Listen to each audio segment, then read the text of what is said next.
सुमुखं सुहृदं सुलभं सुखदं स्वनुजं च सुखाय ममोघशरम्। ஓம் ஸ்ரீ குருப்யோ நமகா, ஓம் ஸ்ரீ பிரம்மனே நமகா, ஓம் ஸ்ரீ சந்திராய நமகா.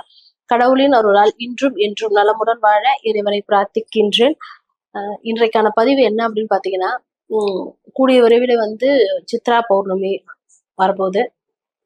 அதுக்கெல்லாம் ஒரு புதுமையான ஒரு வழிபாடு. எப்படின்னா, நீங்க வீட்டுல எல்லாருமே பூஜை பண்ணிருப்பீங்க. ஆனா இப்போ சமீப காலத்துல எல்லாருமே திருச்செந்தூர்ல பௌர்ணமிக்கு போறது அப்படிங்கிறது ரொம்ப சிறப்பாயிடுச்சு, ஃபேமஸ் ஆயிடுச்சு. பௌர்ணமிக்கு அங்க திருச்செந்தூர்ல என்ன நடக்குதுன்னா, கடற்கரை ஓரத்துல நிறைய பேர் தங்குறாங்க, படுக்கிறாங்க. கடல் சீற்றம் அதிகமா இருக்கு. இதனால கொஞ்சம் நிறைய பிரச்சனைகள்லாம் அங்க திருச்செந்தூர் கோவில்ல அங்க இருக்கவங்களே சமாளிக்க முடியாத ஒரு சூழ்நிலை ஆயிடுது. ஆனா திருச்செந்தூர் போனா மட்டும்தான் உங்களுக்கு அந்த பலன் கிடைக்குமா, அங்க போனா மட்டும்தான் இது எல்லாமே நடக்குமா அப்படின்னு பார்த்தோம் அப்படின்னா, இல்ல, நம்ம வீட்டுல இருந்தே கூட அந்த சந்திரனை வழிபடலாம். சந்திரன்கிறது ஒருத்தர் மட்டும் தானே. திருச்செந்தூர்ல பார்த்தாலும் அதே சந்திரன் தான் கிடைப்பாரு, நம்ம வீட்டுல பார்த்தாலுமே அதே சந்திரன் தான் இருப்பார். சந்திரன் கிட்ட வாங்கக்கூடிய பிளஸ்ஸிங் பாத்தீங்கன்னா, எங்க வாங்கினாலுமே ஒரே பிளஸ்ஸிங்ஸ் தான். நீங்க இப்ப இங்க டிராவல் பண்ணி போறீங்கன்னு வச்சுக்கோங்களேன். ட்ரெயின்ல போறீங்க, பஸ்ல போறீங்க, எதுலயோ போறீங்க, கார்ல போறீங்க.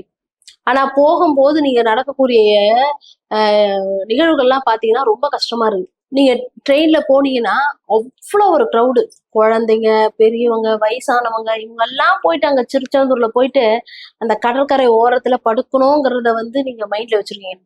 ஆனா அது இல்லாமலே நீங்க வீட்லயே உங்க பூஜை முறைகளை கரெக்டா செஞ்சு சந்திரன் எப்படிலாம் ஆக்டிவேட் பண்ணிக்கலாம் அப்படிங்கிறத பத்திய ஒரு சின்ன தகவல் தான். அன்னைக்கு என்ன பண்றீங்கன்னா, வீடெல்லாம் சுத்தம் பண்ணிடுறீங்க. அன்னைக்கு உக்கிரமாக இருக்கக்கூடிய தெய்வங்களை வணங்குறதுங்கிறது ரொம்ப சிறப்பு. அன்னைக்கு வாராகிய வீட்டுல வழிபாடு செய்யறவங்க கண்டிப்பா வழிபாடு செய்யலாம். நம்ம சொல்ற மாதிரி ஜோதி ரூபமா நீங்க வழிபாடு செய்யறதா இருந்தாலும் செய்யறது ரொம்ப சிறப்பான பலனை உங்களுக்கு கொடுக்கும்.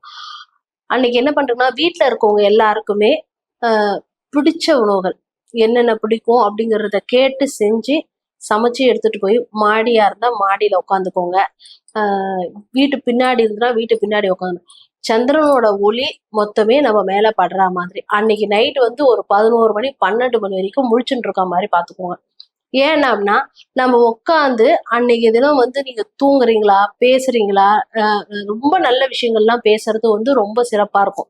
என்ன பண்றீங்கன்னா, அன்னைக்கு உங்க கணவர்கிட்ட ஏதோ மனசு விட்டு பேசணும்னு நிறைய விஷயங்கள் மனசுக்குள்ள வச்சிருப்பீங்க. அன்னைக்கு அதை கேட்கலாம். அவர் உங்ககிட்ட ஏதோ நிறைய விஷயங்கள் பேசணும்னு மனசுக்குள்ள வச்சிருப்பார். அந்த விஷயங்களை அவர் உங்ககிட்ட ஷேர் பண்ணலாம். பிள்ளைங்கள் உங்ககிட்ட ஏதோ சொல்லணும்னு நினைப்பாங்க. அதுக்கு உண்டான ஒரு வழியை நீங்க ஏற்படுத்தி கொடுக்கலாம். குடும்பமா உட்காந்து அவங்களுக்கு பிடிச்ச உணவுகளை சமைச்சு அவங்களுக்கு கொடுத்துட்டு நீங்க எல்லாம் சாப்பிட்டுட்டு உங்களோட பரிமாற்றங்கள் அவங்க அவ்வளவு அருமையா இருக்கும். நீங்க உங்களோட மனசு விட்டு நீங்க எல்லாருமே பேசணும். அப்போ என்ன நடக்கும் அப்படின்னா, உணவுங்கிறதுல உங்களுக்கு பிடிச்ச உணவை சாப்பிடும் போதே நமக்கு மனசு ஒரு திருப்தியா இருக்கும். நீங்க இதை போய் வீட்டுல சமைக்கிறதோ ஹோட்டல்ல சாப்பிட்டுருக்கீங்கன்னா வச்சுக்கோங்களேன், உங்க எல்லாருக்கும் எப்படி இருப்பீங்கப்பா, திருப்தியா சாப்பிட்டு வந்தோம்பா அப்படின்ட்டு. உங்களுக்கு பிடிச்சதா சாப்பிட்டுருப்பீங்களே. அதே மாதிரி வீட்டுல சமைக்கும் போது, அம்மா கையில சமைக்கும் போது உங்களுக்கு பிடிச்சிருக்கும். அது உங்களுக்கு ஒரு திருப்தியா இருக்கும், மன நிறைவோட இருக்கும். அது ஒரு பிளஸ். நெக்ஸ்ட் பாத்தீங்கன்னா, மனசு விட்டு பேசுவீங்க. மாடியில உட்காந்து ஒரு ரொம்ப வருஷத்துக்கு ஒரு முறை பேசினா அதிகம். இதுக்கப்புறமெல்லாம் நீங்க பாத்தீங்கன்னா, அடுத்தது என்ன பண்ணுவீங்கன்னா, முடிச்சுட்டு சாப்பாடு முடிச்சுட்டு எல்லாம் பேசும்போது, மாசம் பௌர்ணமிக்கு நம்ம இது மாதிரி உட்காந்து சாப்பிடலாம் அப்படிங்கிற ஒரு மனநிலைமை நீங்க மனசை விட்டு ஒவ்வொருத்தருக்கு ஒருத்தரை விட்டு பேசும்போது அங்க இருக்கக்கூடிய நிறை குறைகள் எல்லாமே மறையும். உங்க கணவர் நீங்க அதுக்கு ஏதோ ஒரு விஷயம் கேக்குறீங்கன்னு வச்சுக்கோங்களேன், அதுக்கு இல்லைங்கிற பதில சொல்லவே மாட்டார். சரி செய்யலாம், சரி பண்ணலாம் அப்படிங்கிற ஒரு பாசிட்டிவான பதில் தான் அவர் உங்ககிட்ட சொல்லக்கூடிய ஒரு சூழ்நிலை அந்த சந்திரனோட ஒளியில நம்ம அதை பேசும்போது அது ரிசல்ட் 100 மடங்கு உங்களுக்கு கரெக்டா கிடைக்கும். நீங்க எப்படின்னா, ஒவ்வொரு பௌர்ணமியுமே இதை நீங்க தொடர்ந்து ஃபாலோ பண்ணீங்கன்னா உங்க வீட்டுல பிரச்சனைகள்ங்கிறது வரவே வராது. ஒரு சில குடும்பங்கள்ல என்ன பண்ணுவாங்கன்னா, எல்லாரும் ஒன்னாதான் இருப்பாங்க, ஆனா யாரும் பேசிக்க மாட்டாங்க, சரியா பேசிக்க மாட்டாங்க. இப்ப போன் வந்ததுக்கு அப்புறமா யாரும் யாரு கூட பேசுறதுல விரும்பவே இல்லை. முக்கியமானது, பௌர்ணமி அன்னைக்கு மேல போறீங்கன்னா போன் எல்லாம் சைலண்ட்ல போட்டு வச்சிருங்க. போனே வந்து நீங்க பயன்படுத்தக்கூடாது அன்னைக்கு. போன் பயன்படுத்தாம நீங்க ஃபேமிலியோட உட்காந்து பேசி பாருங்க. அன்றைய நாள் மாதிரி ஒரு சிறப்பான நாளை நீங்க வந்து எதிர்பார்க்கவே முடியாது. தெய்வ வழிபாடும் இருக்கும். சந்திரனோட ஒளியில வீட்டோட பிரச்சனைகளோ நல்ல விஷயங்களை பேசும்போது அந்த பிரச்சனைகளுக்கு உண்டான ஒரு சொல்யூஷன் கண்டிப்பா கிடைக்கும். ஃபேமிலியோட அண்டர்ஸ்டாண்டிங் கண்டிப்பா கிடைக்கும்.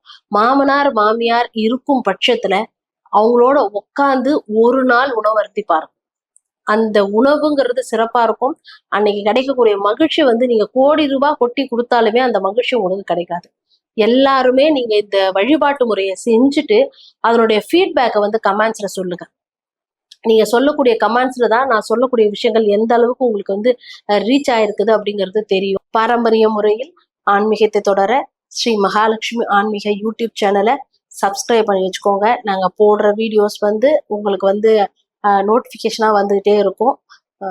நல்ல சிறப்பான கமெண்ட்ஸை கொடுங்க, ஃபாலோ பண்ணுங்க. நன்றி, வணக்கம்.